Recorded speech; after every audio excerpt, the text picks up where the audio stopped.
11 kilometers beneath the Pacific Ocean, in crushing darkness and extreme pressure, a submersible descended into the Challenger Deep, with cameras and instruments active. In the final 400 meters, the data stopped making geological sense. What the cameras confirmed on the seafloor has never been fully disclosed, and it challenges everything we think we understand about our planet. For most of human history, the Challenger Deep was a place that existed only in theory. Sailors knew the Mariana Trench was deep. Early measurements taken in the 1800s using weighted lines gave rough estimates, but the numbers seemed almost fictional. A place on this planet deeper than Mount Everest is tall. A place where the ocean floor drops so far below the surface that if you stood there, the water pressing down on you would be equivalent to 50 commercial passenger aircraft stacked on your shoulders. The first human beings to descend to the Challenger Deep were Jacques Piccard and Don Walsh. They made that descent in January of 1960 aboard a vessel called the Trieste, a bathyscaphe, a pressurized steel sphere suspended beneath a float filled with gasoline for buoyancy. They took nearly 5 hours to reach the bottom. They stayed for 20 minutes. They saw a flatfish which surprised them. They saw sediment. They saw darkness.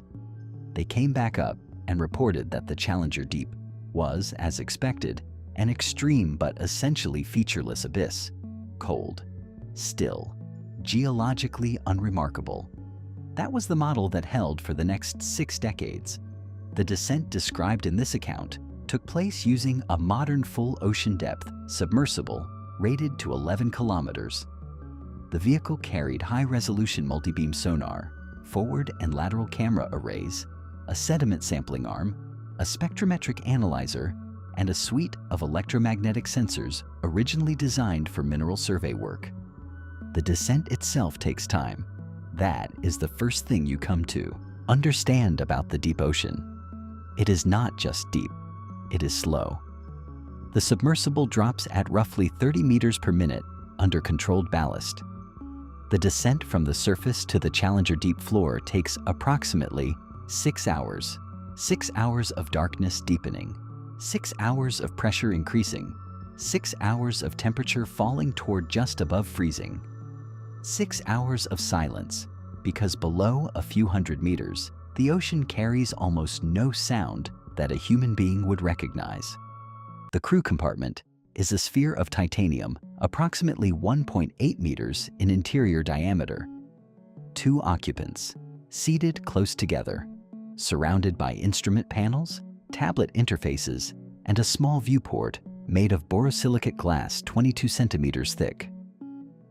Outside that glass, the pressure is sufficient to compress the human body into something unrecognizable in seconds if the vessel failed. The submersible does not feel fragile from inside. It feels precise. Every surface is functional. Every sound is meaningful.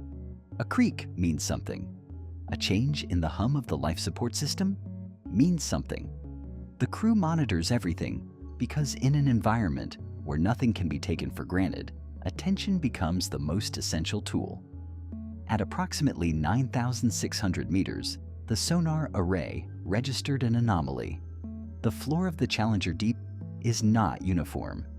It has been mapped enough to know that it consists of soft sediment, occasional rocky outcroppings, and the gradual accumulation of organic material that has been drifting down from the surface for millions of years. The floor is sometimes called marine snow terrain because of how it looks when illuminated: pale, layered, soft. What the sonar returned from the area immediately ahead of the submersible's descent path was not consistent with that profile. The return signal showed a series of flat surfaces. The sonar, which is calibrated to differentiate between gradual geological contours and abrupt angular features, flagged the readings automatically. The system highlighted the area in yellow on the display, which indicates an outlier reading requiring review. The lead researcher on the dive reviewed the data and initially attributed it to a sonar artifact. Deep sonar can produce false geometric readings when the signal reflects off certain sediment densities at particular angles. It is a known limitation. The reading was logged, noted, and the descent continued. At 9,800 meters, the reading returned, stronger, more defined. The same flat surfaces, now resolvable into what the software described as planar returns, meaning surfaces that are returning the sonar signal in a way consistent with flat planes oriented at consistent angles relative to each other. The second researcher looked at the display and said nothing for a moment. Then, she asked the first researcher to check whether there had been any recorded geological surveys of this specific coordinate range. There had not. The submersible reached the floor at 11,034 meters. The cameras came on immediately. The forward lights illuminated a cone of the seafloor ahead of the vehicle. Soft sediment, the expected pale layering, small biological organisms moving slowly through the water column just above the floor. The vehicle was maneuvered forward on its thrusters, slowly, in the direction indicated by the sonar returns. What the cameras showed when the vehicle reached the source of the sonar anomaly was not sediment. It was a surface, a flat, unbroken, continuous surface extending beyond the range of the forward lights. The texture was not granular, it was not rough, it did not have the irregular quality of exposed rock or compressed sediment. It was smooth in a way that required examination to fully process.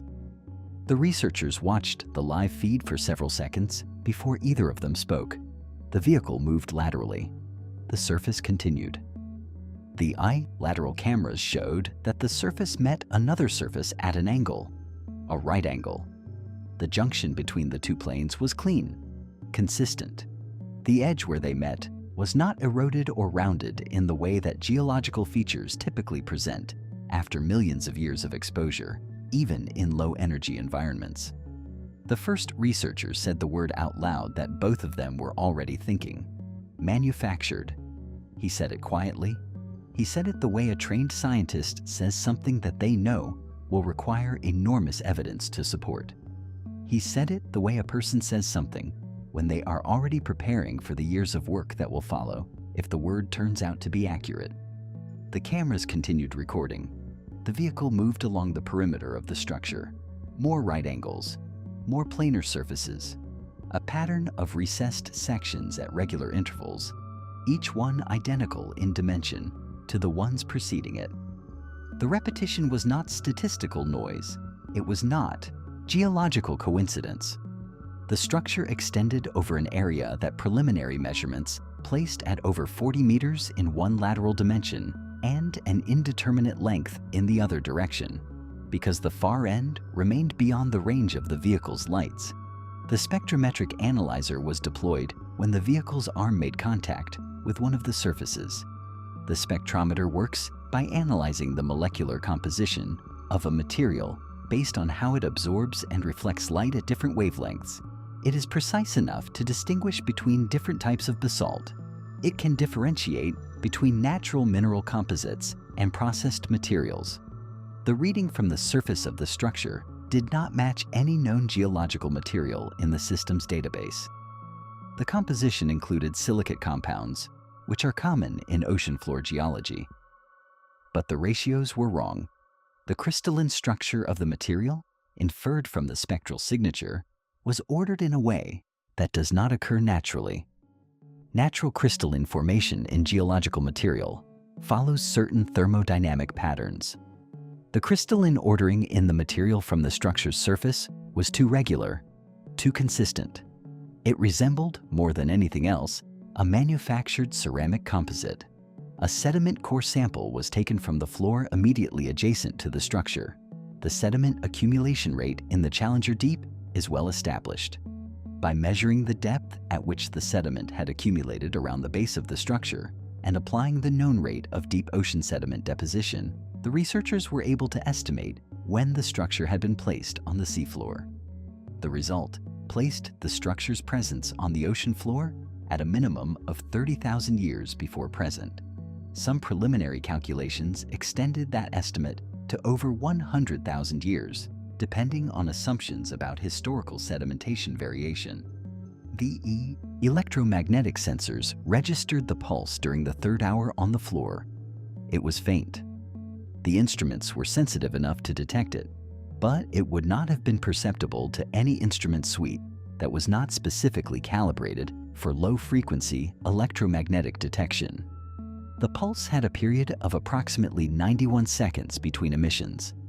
The researchers recorded 14 consecutive pulses over the course of 21 minutes before the vehicle needed to begin its ascent due to battery reserves. When the pulse data was analyzed during the ascent and reviewed in detail after the vehicle surfaced, a pattern emerged in the intervals between pulses. The pulses were not all identical in spacing. They varied, and the variation followed a sequence. The sequence was 2, 3, 5, 7, 11, 13. The first 6 prime numbers. A prime number is a number divisible only by itself and 1. The sequence of prime numbers is not random. It is not a product of physical processes. It is not generated by geological activity or biological systems or electromagnetic interference. Prime numbers are a mathematical construct.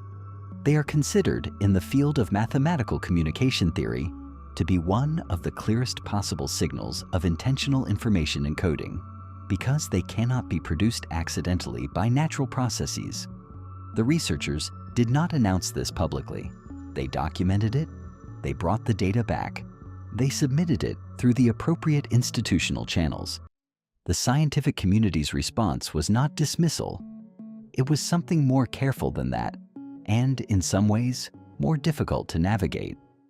The discovery was reviewed by a team of geologists, materials scientists, and oceanographers. The sonar data was verified. The spectrometric readings were confirmed as anomalous. The sediment dating was reviewed and found to be methodologically sound within its assumptions. The prime number sequence in the electromagnetic pulse data was the most contested element. Several researchers proposed that the pattern could be an artifact of the measurement equipment, that the pulse intervals were not actually as precise as reported, and that the apparent mathematical sequence could be a form of apophenia, the human tendency to find patterns in random data. This is a legitimate scientific concern. It is the appropriate response to extraordinary data. Science advances by subjecting anomalous findings to maximum skepticism before accepting them. But the instrumentation logs showed the pulse intervals were recorded with a precision of plus or minus 0.3 seconds. The variation required to produce the observed prime sequence randomly would require a coincidence of extremely low probability across all 14 recorded pulses. The debate in the academic community following the preliminary findings was not about whether something unusual had been found. There was consensus that something unusual had been found. The debate was about what framework should be used to interpret it. This is precisely what happened in 1977, when a research expedition exploring the Galapagos Rift discovered hydrothermal vents and found entire ecosystems built not on sunlight, but on chemosynthesis. The discovery forced a fundamental revision of the assumption that all life on Earth ultimately depends on the sun. That revision did not happen immediately. It required years of verification, debate, and theoretical reconstruction. But the evidence was real, and eventually the model changed. The institutional response to the Challenger deep structure data followed a pattern that researchers in the field recognized. Initial findings were submitted to the relevant scientific bodies. Funding for a follow-up expedition was proposed. The proposal moved through review slowly. Some of the spectrometric data was reclassified at a level that required additional security clearance to access, on the basis that it related to material compositions with potential strategic relevance. This is a standard procedure for certain categories of deep ocean survey data, and it is not in itself unusual. But the effect is that a portion of the most specific material data is not currently available in full to the general scientific community. The public summary of the expedition findings, published in an abbreviated form in a technical journal, described the discovery as a geological anomaly of uncertain origin requiring further investigation. The electromagnetic pulse data was not mentioned in the public summary. The prime number sequence was not mentioned. Researchers familiar with the full data set were not prohibited from discussing the findings. They were not silenced, but several of them described in private communication a pressure to frame the findings conservatively until further verification was complete. This is not conspiracy. This is institutional caution operating exactly as institutional caution typically operates when the data does not fit the existing model and the implications of accepting the data are significant. The question is not whether the institution behaved improperly. The question is what the data actually shows. Consider what the location means. The Challenger Deep is the deepest point on the surface of this planet. It is located in a geologically stable region of the ocean floor. It is protected from every surface process that degrades structure. No weather, no erosion from wind or rain, no temperature fluctuation, no human activity, no disturbance except the slow, constant accumulation of marine sediment. If an intelligence wanted to place something in a location that would endure, a location that would remain undisturbed for the maximum possible period of time, a location that was protected by the most hostile environment on the planet against any casual discovery, the Challenger Deep is precisely where that intelligence would choose. Whoever or whatever built the structure did not build it for easy discovery. The discovery required a vehicle capable of surviving pressures that would instantly destroy any unprotected object.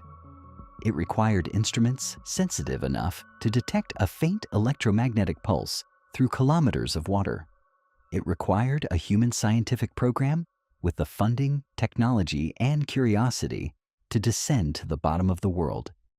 It required, in other words, a civilization that had developed to the point where it could ask whether it was alone and then look in the right place, whether the structure was built by an earlier human civilization of unknown sophistication, whether it represents a technology transferred or left by a non-human intelligence, or whether there is an explanation that current science has not yet formulated. None of these possibilities has been confirmed or ruled out. What has been confirmed is that the structure exists, that it is not natural, that it is old, and that it is still transmitting. The next expedition is being organized. The vehicle that made the initial descent has been refitted with upgraded electromagnetic recording equipment capable of capturing a longer sequence of pulse data. A second submersible with extended floor time capability is being prepared. The coordinate range of the structure will be mapped fully, which requires multiple descents and a multi-beam sonar survey from the surface.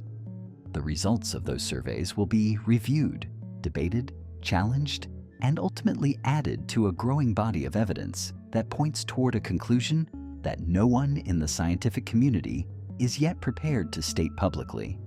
The signal is still broadcasting from 11 kilometers below the Pacific.